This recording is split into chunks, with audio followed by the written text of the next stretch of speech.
So yesterday, or 2 days ago now, I posted a video about SCP-682. Now there's a really cool story that I found. It was recommended. The inevitable end of all but me. So it's a story about SCP-682. I'm not really sure what it's about. It's by SCP Illustrated.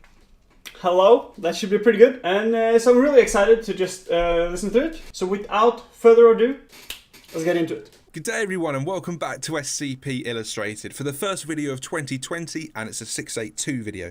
But it's not a versus video this time. This is a custom tale written by Dr. Sumerian and myself, though mostly Sumerian, I just pitched the idea. So in this video we see 682 as the universe slowly begins to die all around him. It's not dying from an XK event, it's just time. After trillions and trillions of years, even the universe will begin to grow old, and 682 has a front seat for all of it. There's no content warning needed for this one, except you might feel some sympathy for 682 by the end. But apart from that, let's begin. Dude, 682 is a monster though. I'm not sure about sympathy. But maybe. We'll see. The following data release has been authorized by the following council members and administration staff. Oh, I'm supposed to read this? Okay, dude, wait, let's pause it and just... If a beginning that wanted nothing but the end of everything, a literal end of creation and existence, was suddenly confronted with the end of everything, then what would they become? Seeing as they are part of everything, then they would end too, and so their desire would be their undoing. However, what if the being lived past the end of everything? With everything gone, what would they want? What would it exist for once its desires and purpose had been fulfilled? With nothing left, then surely they could not want for anything, and anything they did want would be unobtainable because of this state of nothing. If an immortal wanted death, then by definition it would be unobtainable. Therefore, their want to the end of everything has resulted in them realizing that really they were looking for an end to themselves. SCP-682. Humans were more powerful than he'd been willing to give them credit for. They shot him, burned him, electrocuted him, and finally threw him in a box. If humans could handle fighting each other, they could certainly handle fighting him. They solved world hunger, brought about world peace, cured every disease, filled every need. But they grew bored with their crystalline cities they'd built for themselves. The end of all things crept quietly along after them, unnoticed. As soon as they stopped fighting, mankind was no more. He still hated them, of course, but the ease at which they went almost astonished him. Suddenly no one cared enough. Suddenly almost no children were born. A few metal tubes threw themselves violently off the planet, and then, quite suddenly, humanity died altogether. We reached a point where everything was perfect, but some things happened with the Earth, it seems, and the humans left. Now this is probably, I would guess, anywhere from like 100 to 1,000 years from where our current timeline is. Maybe even longer, who knows. He escaped not long after. After the end though, the damage they'd done to the world crashed into reality and the world died too. Plants withered away, then anything that ate plants, and then everything else. In a few thousand years, the carrion eaters died off and he was truly alone. At first, it was a welcome change. He'd learned the hard way that eternity was only really worth it when things changed. And without any other life around, nothing really changed on a day-to-day scale. He'd wake up, look out over the dead earth, oceans, or at a nearly unchanging sky, and then go back to sleep. For endless eons he waited. He charted the stars by drawing in the dead earth and feel a pang of joy whenever one of them died. But they were always being replaced. Over and over he'd see one die and another be born. But humans had done the same thing for a long time as well. The sun had gotten larger and larger in the sky over time. Then it ballooned to fill the entire daytime sky. The oceans turned to deserts and the deserts turned to molten glass. The whole surface of the earth glowed a deep orange. He suffered through the worst of it for a few million years, perching on the few rocks sturdy enough to stand up to the heat. He screamed when he could, but no one was around to hear him. Then the sun shrank into a tiny white point in the sky, larger than the brightest stars but only just. The dead Earth slowly cooled, though there was no atmosphere left to breathe. He was alone with his own thoughts, and again, he began to chart the stars. Now, this is a little bit based upon the scientific prediction of what will happen in our solar system. But it does look like they've reached that period where the sun just expands, and then implodes and becomes like a white dwarf, I believe they call it. This would be several 100 million years after humanity. So I do feel quite a lot of pity already. I gotta be honest, like, yes, he's evil, yes, he's a dipshit, but yeah, even though he hates everything and wants to die, and when he sees a star go out, he smiles and becomes happy. It's like, that type of existence must be so terrible. At first, it continued on as before. The charts began to cover more and more of the Earth. With nothing but time, he drew his constellations and calculations and came to a conclusion. The stars were dying too. Once they'd been replaced as quickly as they died, but now, maybe 2 died before another was born. Later still, 3. Then 4. Oh, the number kept climbing until there was only a few dozen stars left in the sky. The only record that the sky had once been filled with light was etched on continent-spanning star charts across the surface of the dead Earth. He realised, of course, that his fate was inevitable.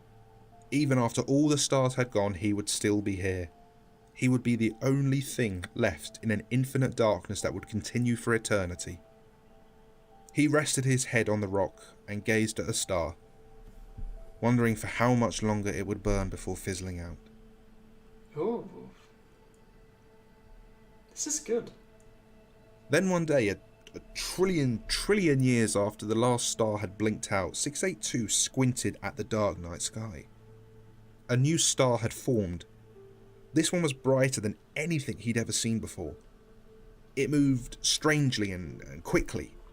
Eventually it darkened and disappeared. A few years on, another star joined it and darkened again. And then another. What do you think those lights are? Surely they're not like comets. Do you think they're comets? Maybe they're sentient beings like rocket ships. Oh. Let's see. For millennia, they grew a colony above him. Larger and larger still until it hung over him, like a tantalizing treat. Just out of reach. Then they began to land on his world. He felt the rage return. His world. His home. But they deliberately avoided his drawings. Chose the few blank spaces between the constellations and calculations to dig out the Earth. Then they placed boxes gingerly into the ground, covered them, and drew new markings. In a few months they returned, this time with another box. He approached their landing party this time, staying as hidden as he could. He looked, and they were humans. Oh! He listened to the ground for the vibrations of their speech, but the language was nothing he'd ever heard before. Over and over, year after year they came, and year after year he would go and listen. Eventually, he understood their language. Today he'd woken up to another shooting star again coming to his home. He made his way to the landing site and waited. The men and women followed the same pattern as always. He suspected they knew he was there, but they'd made no moves against him. Maybe one day he'd kill them, destroy their ship, or take it to the stars and end them once and for all. But for all his petty fantasy, he knew that he would be alone soon enough. Time would destroy whatever he didn't, and in the end, he'd just be bored sooner. So he let them have their ceremony. The box was laid into a freshly dug hole, and a man in a slightly shinier suit stood and spoke to half a dozen other figures. Malnos Tharash, the spawn of 2 Greldniks, would have had more grace and kindness than you. You hurt everyone, with your words or hands or tools. It did not matter to you. And for this, we are sorry. What is this? Though we deserved better from you, so too did you deserve better from us. Instead, you died hungry and alone in the between spaces. You scarcely had a bed and no quarters to call your own.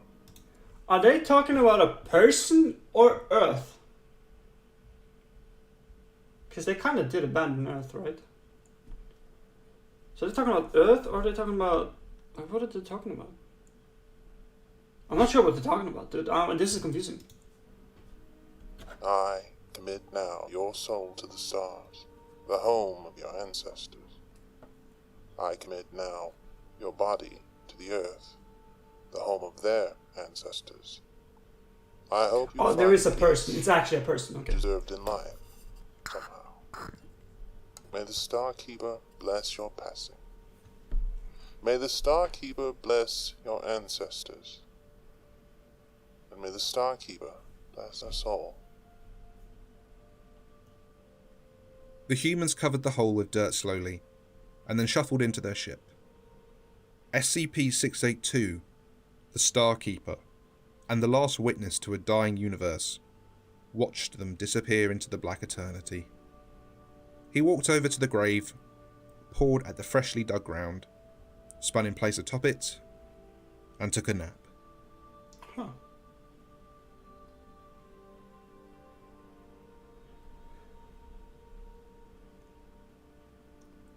Dude, that is good, man.